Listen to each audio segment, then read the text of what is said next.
सरकार के दबाव में, ये भाजपा और आरएसएस की सरकारों के दबाव में ऐसा सुप्रीम कोर्ट के जजेस, सिटिंग जज, जो जज थे मौजूदा हालात, वो प्रेस कॉन्फ्रेंस करके बोल चुके। ऐसा रोज आप अखबारों में भी पढ़ रहे हो।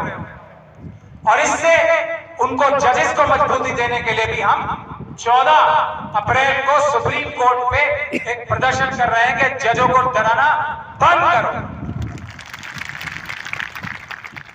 लेकिन मैं उसके बाद भी आपसे कहना चाहता हूं कि अदालतों में लड़ाई संविधान के माध्यम से, और हम अपनी समस्त लड़ाइयां शांतिपूर्ण तरीके से, पहला, और दूसरा संविधान के दायरे में रह के लड़ते हैं। और वो इसलिए लड़ते हैं कि जब से बाबा साहब डॉक्टर भीमराव अंबेडकर और उनके कुछ मुट्ठीभर साथियों ने भारत का संविधान बनाया है, भारत को आजाद कराया है, तब से इस देश के मालिक तो हम ही हैं। हम अपने नौकरों से कैसे लड़ सकते हैं?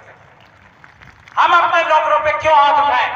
हम अपने नौकरों को क्यों पिटाई करें? इसलिए, और ये संवैधानिक रास्ता, शांतिपूर्ण रास्ता हमारे देश में सबसे अच्छा रास्ता है और इससे सबसे अच्छा फायदा मिलता है। इसलिए संवैधानिक और शांतिपूर्ण ढंग से हम अपने सारे काम करते हैं।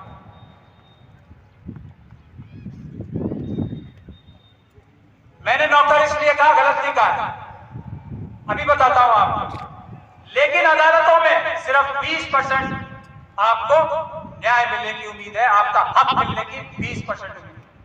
80% जो दूसरा संवैधानिक रास्ता है वो है पीसफुल प्रोटेस्ट का, शांतिपूर्ण ढंग से आप प्रदर्शन करें, वो है दूसरा बड़ा संवैधानिक रास्ता जिससे 80% न्याय मिलता है। उसकी मिसाल आप लोग देख चुके हैं सीए एनआरसी के टाइम, नागरिकता के इश्यू पे मुस्लिम महिलाओं ने शुरुआत की और उसमें एससी एसटी महिलाएं जुड़ी, देश के दूसरे लोग जुड़े। सरकार को अपनी सरकार क्योंकि नौकर है, उन्हें माफी मांगनी पड़ी और वो कानून आज तक लागू नहीं हुई।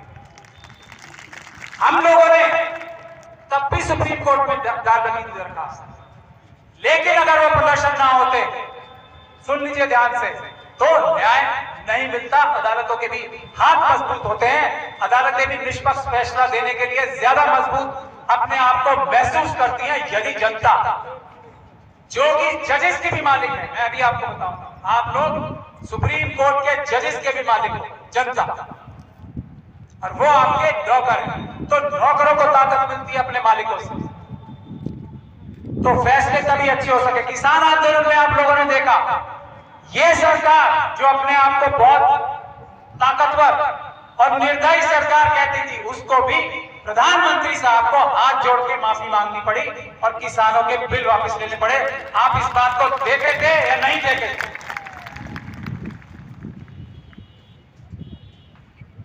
एक और बात, वो तो नई चीज हो रही थी, आपका तो करोड़ों रुपया है सरकारों के पास, आपको लेना है, इसीलिए हम अदालत में दरखास्त डालेंगे और आप लोग सड़कों पे प्रदर्शन शुरू करोगे तो आपको तुरंत से पहले ये आपका पैसा आपके बैंकों में आएगा, ऐसा मैं वादा करता हूं। अब मैं आपको बताता हूं, बाबा साहब डॉक्टर भीमराव अंबेडकर और उनके कुछ मुट्ठीभर साथियों ने, ये बात सबसे आवश्यक है समझने के लिए। ये जो प्रधानमंत्री जी हैं, ये नौकर हैं देश की जनता के।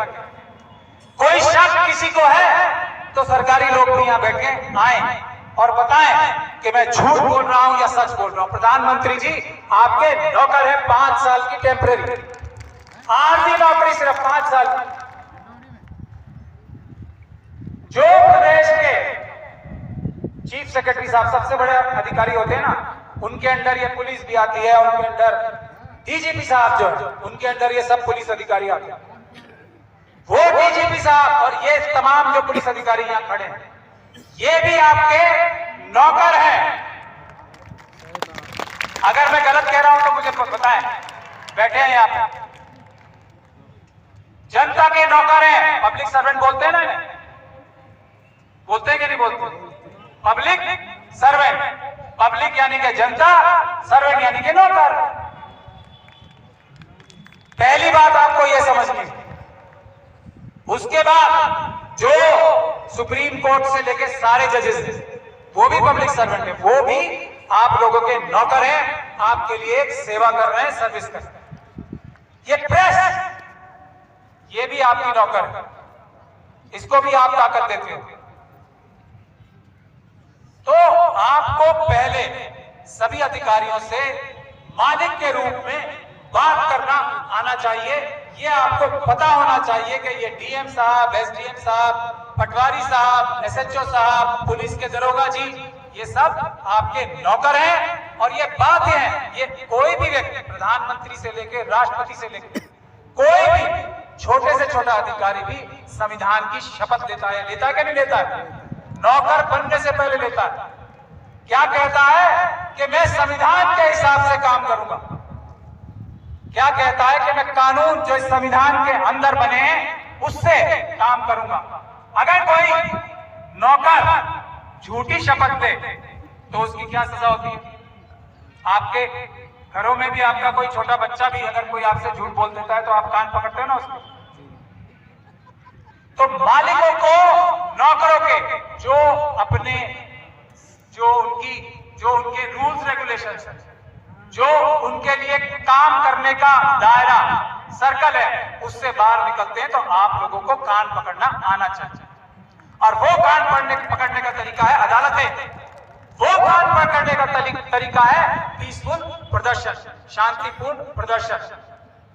आदत डालने की बात है, हम लोगों ने आदत ही नहीं डाली। इसीलिए नौकर अपने आप को मालिक समझने लगे और मालिकों की तरह बिहेव करने लगे। चीफ मिनिस्टर साहब क्या बोलते हैं, प्रधानमंत्री जी क्या बोलते हैं, हमने जनता को यह दिया। शर्म आनी चाहिए मेरे ख्याल से।